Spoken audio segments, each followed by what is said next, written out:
the Arab Spring is over. This was a moment, it passed. But in my opinion, this was just the beginning of something bigger, of a profound change in the region. And that's just one of the aspects of this new Middle East that we're grappling with decades of, I think, tumultuous changes in the region. And the problem for Israel is that, as I used this metaphor, that it was a ship in the storm, that it has really no control over its environment. Political expert Michael A Horowitz joins me from Israel to talk about his new book, Hope and Despair, Israel's Future in the New Middle East, which is published on the 21st of March. I think most of us understand the notion of despair in the context of Israel-Palestine at the moment, but the author also sees reasons for hope, sprouting from the Abraham Accords, the normalization of relations between Israel and the UAE, followed by similar agreements with other nations like Bahrain, Sudan and Morocco. Michael A Horowitz, welcome to Times Radio. Hi, Hugo. Thanks for having me. Thanks for being on. Look, I know you acknowledge in this book that things in the Middle East change so quickly that thinking about the future is a dangerous and often vain exercise. But let's have a go. Let's start with the hope. Where did you see the reasons for optimism when conceptualizing this book? Well, I think the idea behind the book was that there was really a gap between two parallel trends that I saw in Israel and in the Palestinian territories. One of them was the hope, mostly in Israel, that was created by the Abraham Accords, as you mentioned. There was really an embrace of the idea of peace and normalizing relations with the Arab world. Just to give you an idea of what I mean by that, there's rarely in Israel agreement on any issue. But when you looked at the polls just before the UAE signed the agreements for normalization, 83% of Israelis were ready to get rid of a plan sponsored by Netanyahu at the time to annex the West Bank, if it meant having normalization with the UAE, and we saw also after with Bahrain. So that was something that, to me, triggered, the sense of hope and the sense that the Israelis wanted to be part of this region. The idea of peace was there.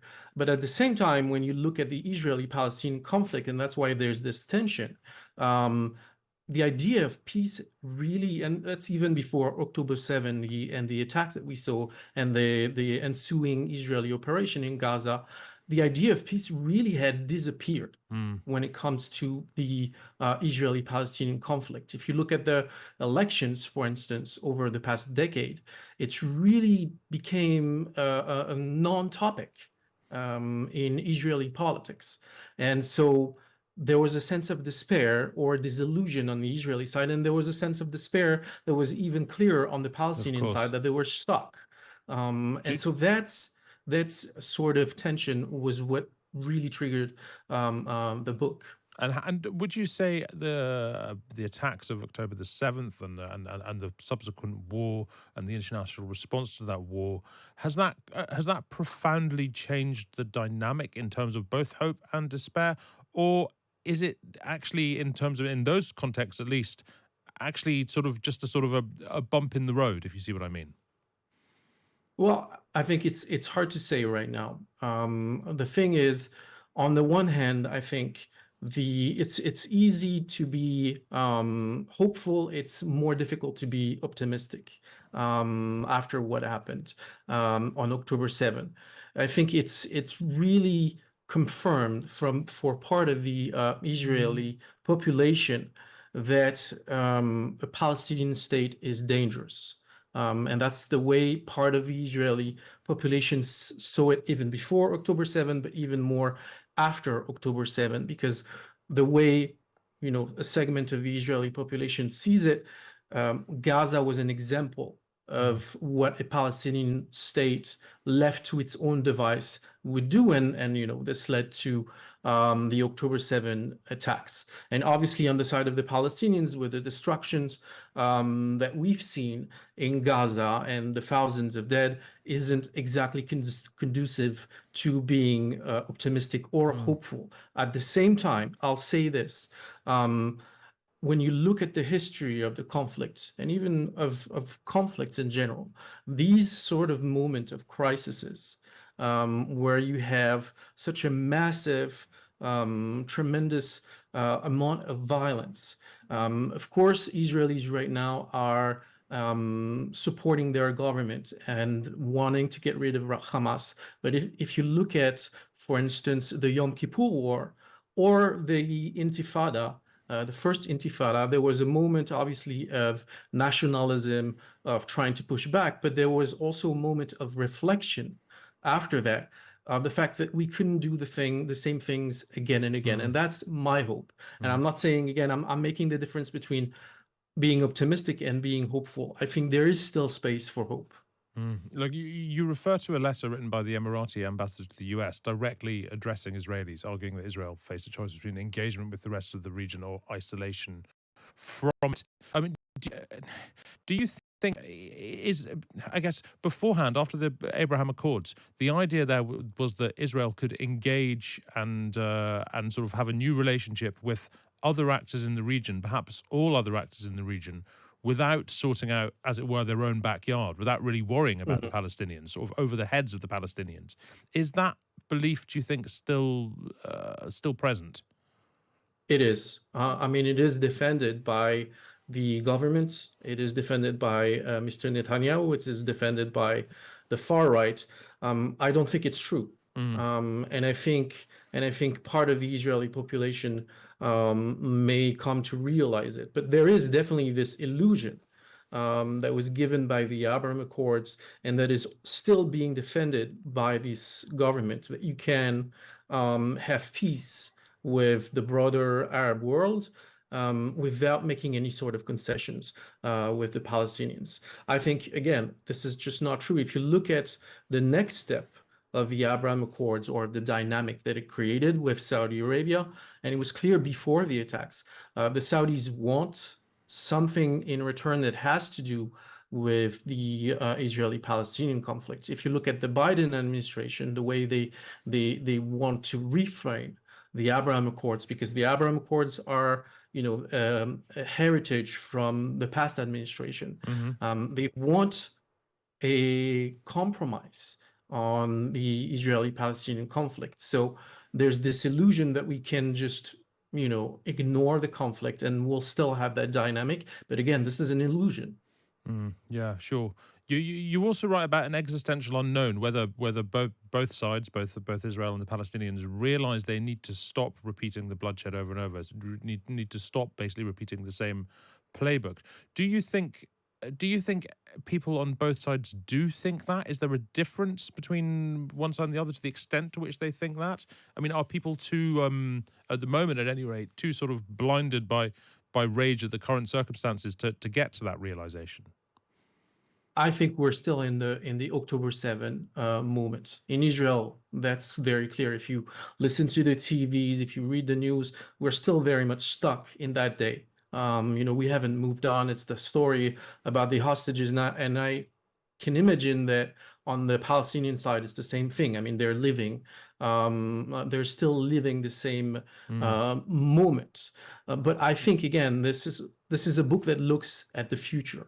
hmm And this moment will pass, and the question is, will we come back to the same kind of reflexes that we had before, or will we realize that this is, the same road that we're taking again and again?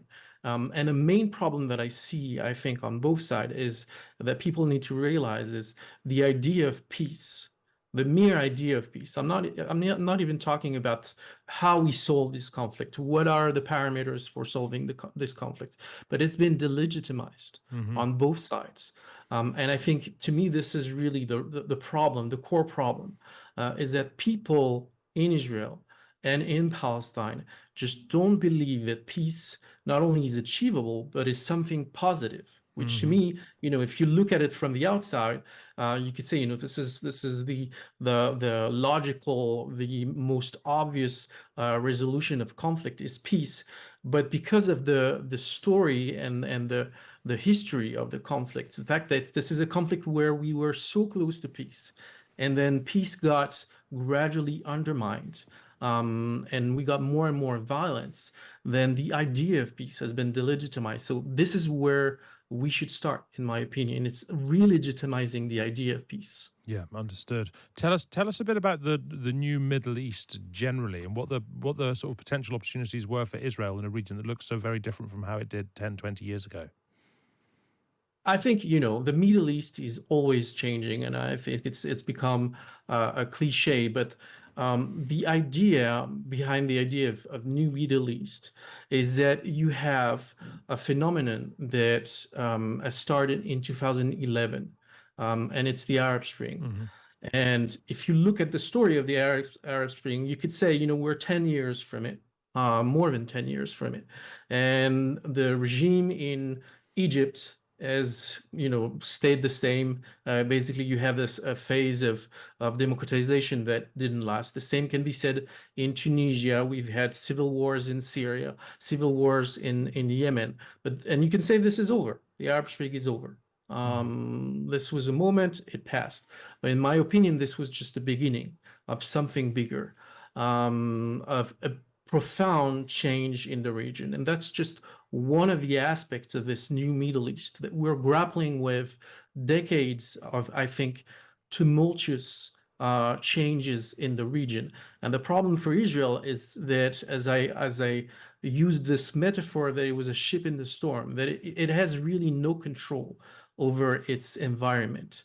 And this creates opportunities, and it creates also a lot of dangers that we've seen, over the past months, basically.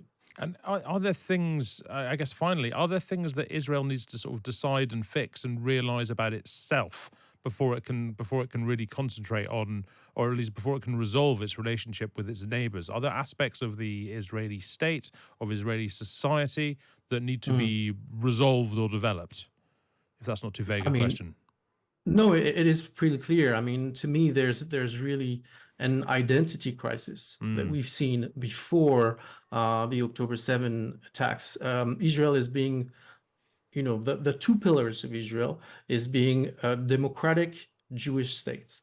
And in many ways, these two concepts of being democratic and Jewish, they're not obvious to handle. And I Mm. think there is a crisis of identity between those who think that Israel should be first and foremost a Jewish state, even if that means that Israel is less democratic, and those who think that it should be a democracy, even if that means that we need to tone down the Jewish aspect of it. And that decision, I think, hasn't been made. And what we saw before the October 7 attacks was really a fight for it. And I found it really interesting that we had sort of an awakening of a majority of Israelis, the secular traditionalist Israelis, who realized that Hmm. we were in that fight, because honestly, they've been pretty quiet over the past decades, and everything is linked. The same people who are pushing for a very harsh stance against the Palestinians are the same people who want to attack the democratic Yeah, character sure. of Israel. So everything is linked. Everything is linked. Well, thank you very much indeed, Michael A Horowitz. That's completely fascinating and a real pleasure to speak to you. The book is Hope and Despair: Israel's Future in the New Middle East, and it's published on the 21st of March.